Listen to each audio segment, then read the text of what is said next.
Are you feeling nervous? I've been performing lethal injections like this for nearly 15 years now, and I still get a little nauseated every time I enter this room. I'm sure you got a lot of flack from your friends and family when you told them this is your part of your new job. The death penalty is a pretty serious penalty. Capital punishment has always been a subject of great debate in America. That sedative should take effect in a few minutes. There were some especially influential debates on capital punishment in the 70s. A court case in 72 nearly abolished the death penalty permanently. Furman versus Georgia declared the death penalty unconstitutional, at least in the way it was currently being practiced. Individual state courts were getting fed up with the inconsistent application of the death penalty across the nation. Few standard procedures led to inconsistencies in death sentencing.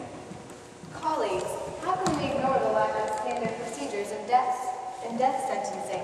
Under our current statutes, less than 30% of all convicted murder defendants are actually sentenced to death. In most states, the percentage is even lower. These state juries, without procedural guidance, produce arbitrary, capricious sentences with no consistency whatsoever.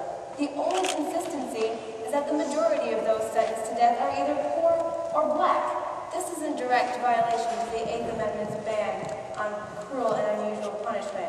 People live or die dependent on the whim of one man or of 12. Universal standards must be imposed. I disagree with you, sir. The number of death penalties does not imply that capital punishment is cruel and unusual punishment. A recent poll indicates that nearly 60% of American public supports the death penalty. This is not a grisly punishment, such as burning at the stake, which everyone would ineffably find to be repugnant to all civilized standards. Yes, sir, the words cruel and unusual certainly include penalties that are barbaric, but the words also suggest that it is cruel and unusual to apply the death penalty or any other penalty to minorities, whose numbers are few, who are outcasts of society, or who are unpopular. Brennan, Marshall, Douglas, and White concur with me that the current unequal application of the death penalty is in violation to the 8th Amendment's prohibition of cruel and unusual punishment. Brennan, Marshall, Douglas, White, and Stewart won the case. They placed a de facto moratorium, or temporary ban, on executions for capital offenses. Although the two opposing groups of justices reached a conclusion, their diplomacy was short-lived. The individual state courts were very confused as to the nature of the decision. In 1973, Congressional Digest wrote, "The confusion is leading to different and frequently conflicting interpretations of how the Supreme Court's decision affects capital punishment laws. These conflicting interpretations cause the states to change their capital sentencing procedures, adopting either mandatory or guided discretion statutes." That first sedative should have taken effect by now. This syringe contains a muscle relaxant that will paralyze his lungs and diaphragm. The diplomacy in Furman was ineffective because the state courts were confused as to how the Supreme Court's new laws affected them. They did not reach a conclusive decision on the constitutionality of the death penalty and had to revisit it 4 years later in Gregg versus Georgia. This case was part of 5 cases decided on July 2nd, 1976. The July 2nd cases examined the new statutes of 5 different states, primarily Georgia, and decided whether their new statutes fulfilled the concerns addressed in Furman. The debate of Gregg versus Georgia was effective in creating improved procedures for the state court's application of the death penalty and establishing that the death penalty was not unconstitutional per se. Brothers, let us first examine the crux of this issue. Is the death penalty unconstitutional per se? We have heard the arguments of Solicitor General Gore. As he pointed out, we know that the men who framed the 8th Amendment did not intend to outlaw capital punishment because they prescribed the procedures that must be used in inflicting it in the 5th Amendment. This certainly points to the constitutionality of the death penalty, does it not? I agree, sir. Back in the time of our founding fathers, the death penalty was an acceptable punishment. But since then, society's standards of decency have evolved. A punishment as final and irrevocable as death is no longer tolerable to our civil society. In Furman, I concluded that the death penalty is constitutionally invalid. The American people fully informed as to the purpose of the death penalty and its liabilities, would, in my view, reject it as morally unacceptable. The state, even as it punishes, must treat its citizens in a manner consistent with their intrinsic worth as human beings. Brothers Brennan and Marshall, how can you say that society does not accept capital punishment? In a survey done this very year, 66% of the American public reported to be in favor of the death penalty. In fact, the majority of Americans have approved of the death penalty almost every year since polls were taken in 1936. Should government not derive from the beliefs of the people? Capital punishment is an expression of society's moral outrage at particularly offensive conduct. This function may be unappealing to many, but it is essential in a society that asks its citizens to rely on legal process rather than self-help to vindicate their wrongs.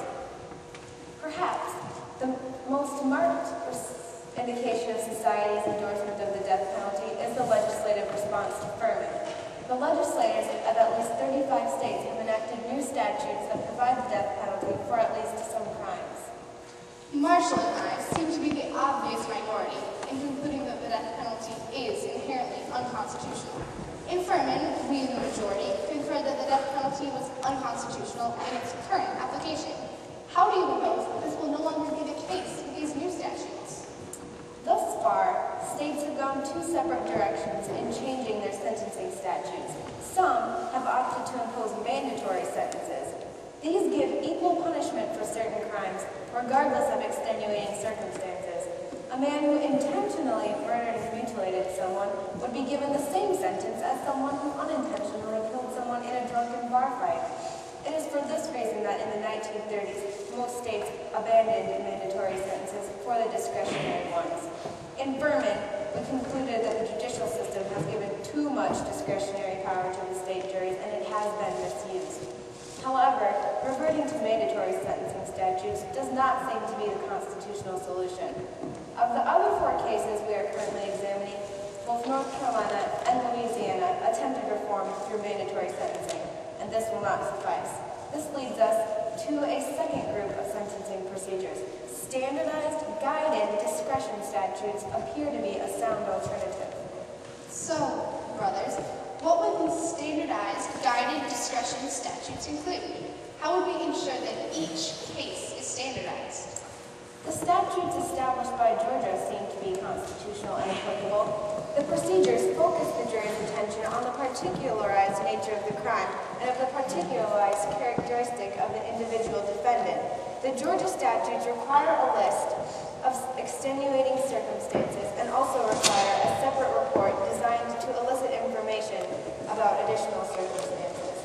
We would as well require references to similar cases for consistency and a bifurcated trial. Powell, Stevens, Rehnquist, Blackman, White, and Berger all concur with me that capital punishment is not unconstitutional per se and should be reinstated in these United States. Gregg versus Georgia determined that Georgia's new statutes had succeeded where other states had failed. The statutes established standard constitutional procedures to the death penalty that better ensured consistency. During this case, the Supreme Court also established the opinion that the death penalty was not unconstitutional per se, an opinion that is still held today.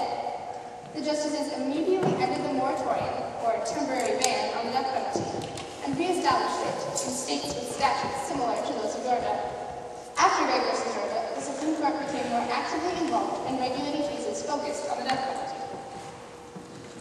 So basically, the diplomacy in Furman was ineffective, because the state courts didn't understand how the Supreme Court's new laws affected them. They didn't reach a conclusive decision on the constitutionality of the death penalty, and had to revisit it 4 years later in Gregg versus Georgia. The debate of Gregg versus Georgia was effective in establishing that the death penalty was not unconstitutional per se, and determining new procedural guidelines. The death penalty is a multifaceted and highly controversial issue, however, and will not be completely resolved by any number of debates. This final fluid causes cardiac arrest, which he will not feel at all due to the first two drugs. Gregg versus Georgia also influenced many later cases. Some elaborated on specific requirements, such as aggravated circumstances. Some debated what the jury may or may not hear during the penalty portion of a trial. Others examine the constitutionality of the death penalty for specific groups of people. In 2002, the Supreme Court declared the death penalty unconstitutional for the mentally handicapped in Atkins versus Virginia. In 2005, they declared the death penalty unconstitutional for juveniles in Roper versus Simmons. All of these cases were directly influenced by the debates of the justices in Gray versus Georgia. How are you feeling now? Any better?